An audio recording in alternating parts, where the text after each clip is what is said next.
Hello everyone, this is Boricua Binks and welcome to Let's Play 999. In the last episode, we were confronting the douche Ace. We know he did it, and now we called him on it, but I don't know, his reaction makes me nervous, so we gotta see what's gonna happen next. Oh boy. Then it stopped. His arms came down and his head dropped to look straight ahead at Junpei. Whew, it's hot in here. Oh my god, he looks creepy. His face was flat and cold, devoid of any emotion. Why does he look like that? He looks like a monster. Scary. Well done, Junpei. As you so correctly deduced, I have the number 9 bracelet. I retrieved it while we were searching for the missing hardware for the red. Huh. I left the room I was supposed to search and headed to the first-class cabin on B deck. His voice showed no emotion, no sense of remorse or interest. He was almost bored, as though he was reciting an especially dull corporate letter. Jerk. My purpose was to obtain the number 9 bracelet. 9 is a potent ally in the nonary game. Adding 9 to any set of numbers won't alter the digital root.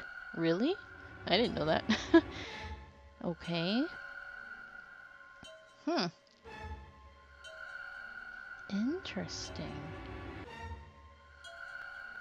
As you can see, 9 is a very useful number here. That's just why I was hoping somebody else would take it. With it, one can go anywhere with anyone. So I made for the first-class cabin to obtain it. He's so creepy.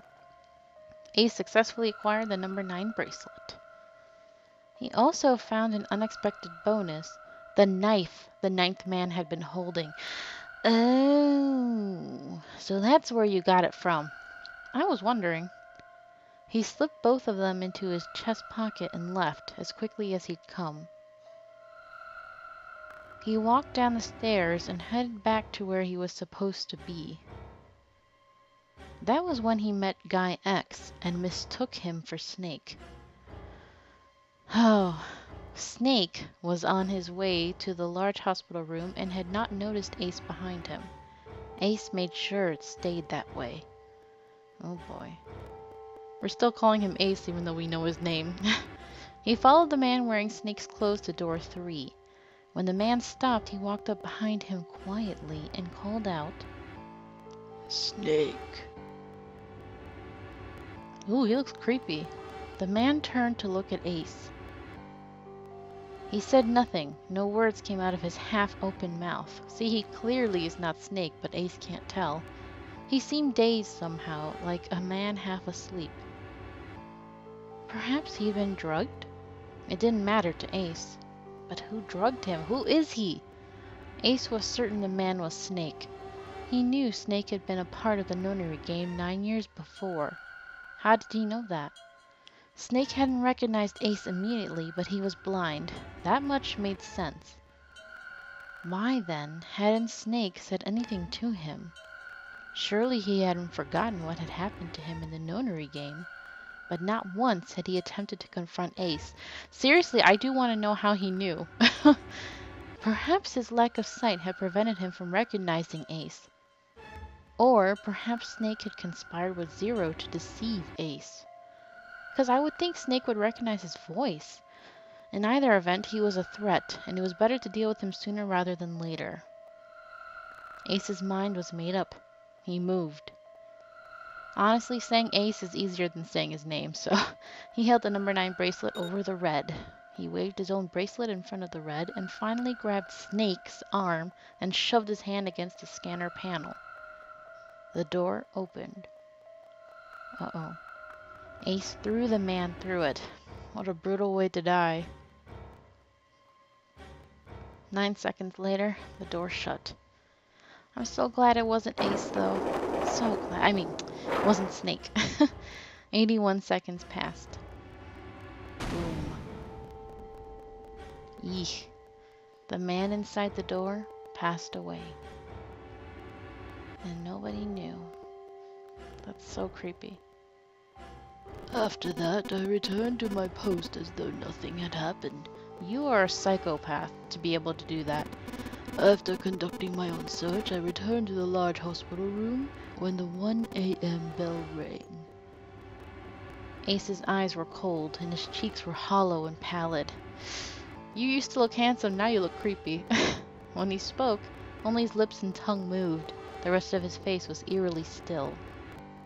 Ooh. Junpei glared at Ace. He took a deep breath and thought about the next question he had to ask. He didn't want to. He knew what the answer would be. He just didn't want to hear it. Junpei swallowed, then spoke. Ace, did you kill Clover? Yes. Why? Why did you kill her? She was Snake's sister.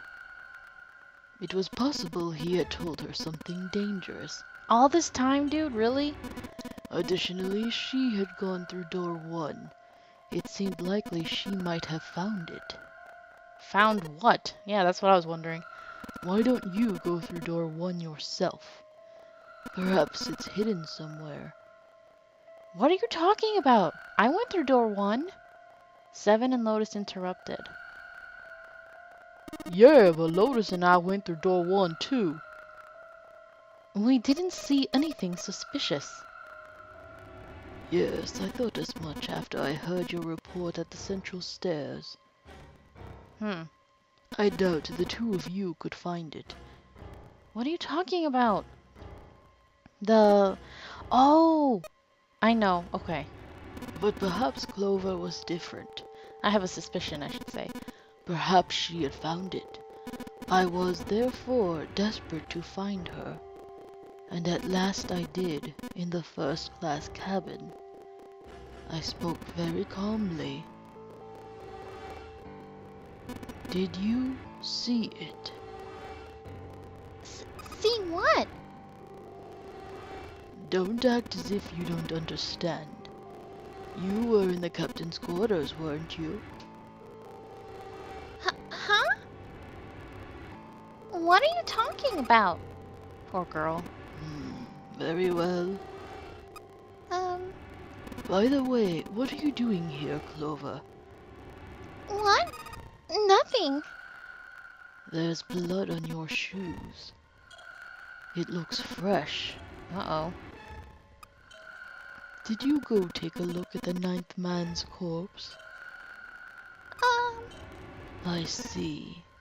Your silence suggests that you noticed. You saw something, didn't you? Oh no. You saw that his bracelet was gone. Poor girl. Clover ran.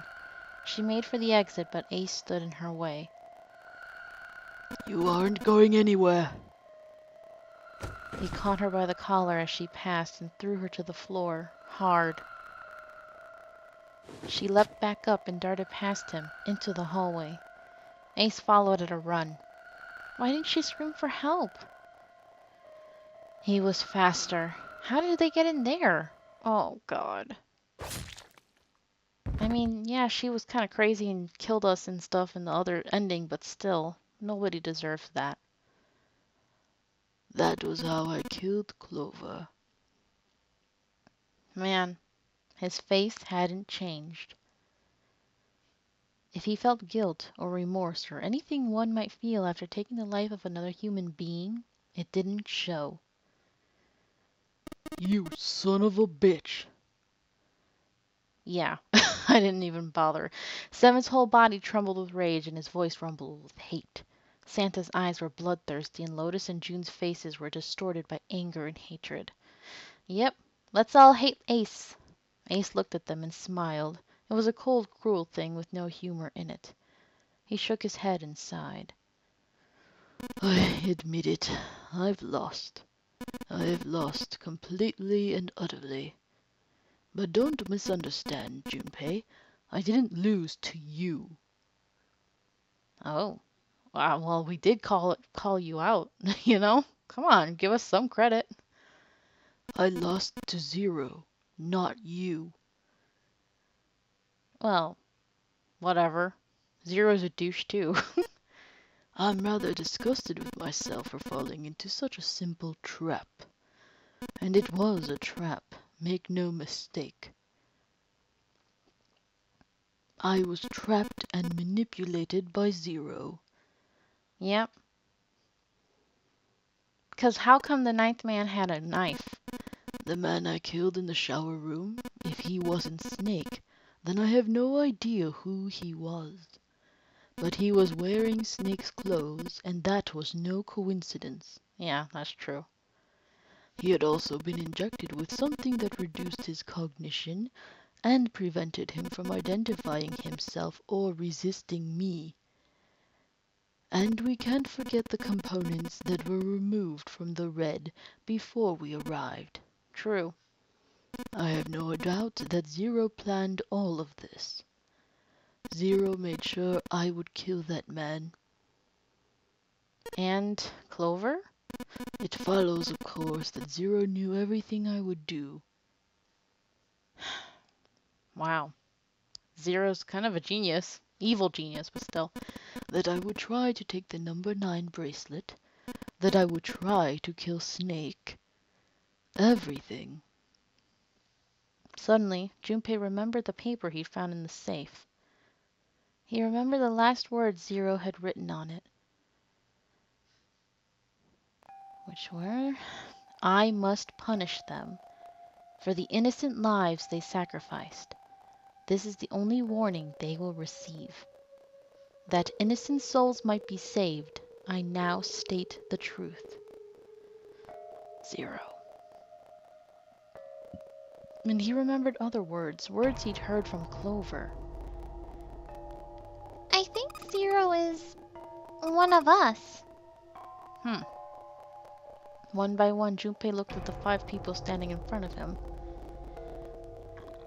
Ace, who clearly is not Zero, Santa, June, 7, Lotus. Zero is one of us. No, Junpei paused. There was one more person. Yeah, Snake. It was clear now that the man who died in the shower room was not Snake. Is he even really blind? That meant that Snake was almost certainly still alive. Perhaps Snake was Zero.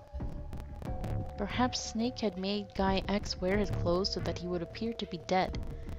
No, he wouldn't put Clover through that. Where was Snake now? Perhaps he was somewhere, laughing at them. If he was Zero, surely he had lied about many other things. Was he watching them? I don't know, man. I've been wondering where he's been out this whole time. My favorite character, and I barely see him. Well, I believe I finished with my confession. Why don't we get moving? What? Excuse me? He sounded as if he'd just finished doing nothing more exciting than describing the weather. Do you expect us to just travel with you? For Santa, it was the last straw. What the hell is this shit? You aren't going anywhere, you son of a bitch. We're gonna leave your ass here to rot. Thank you, Santa. Why? Because I killed Clover? That's ridiculous. Why are you so upset that I killed the little bitch? Oh, come on now, that's not called for. She was nothing to you. A stranger you only met a few hours ago. Am I wrong? You bastard! 7 roared and lifted a fist that would likely have shattered Ace's jaw. Please punch him, please. But someone else was faster. Who? It was Lotus. Of course it was. You go, girl. You know she won't hesitate. She stepped toward Ace, raised a fist of her own. Damn! Straight in his nose. Hell yeah. Come on, I want to see a bloody nose. Come on, come on. Tell me you broke his nose. Take that, you son of a bee. Can't stand him. Oh, you've got some fire, don't you? I confess, I rather like a tough woman. No, you burned that bridge, a-hole. You and her? Nuh-uh. He sniffed and wiped a small trickle of blood from his nose with a raised eyebrow. I want to see it. Come on. Dang, she's cool. Well, maybe you'd like another one then? Yeah, give it to him. Before that, let me give you one of my own. Oh no, do not hit her. Do not touch her. Uh-huh. Uh-oh. Lotus scarcely had time to blink. Ace snaked his arms around her and pulled Lotus's back up against him. What you doing? In the same motion, he reached into his coat pocket. Oh no. It was a gun. Holy snap. And he's back to looking like that. Alright guys, I think I'm gonna have to leave this episode right here. Kind of short, but I'm kind of short on time with midterms and everything. So, man, I don't know. Ace is a douche. Can't stand him. I like this game. I really do. I just wish it didn't take so long to play. Anyway, thank you guys so much for watching. I hope you're enjoying this, and until next time, have a nice day. Bye-bye.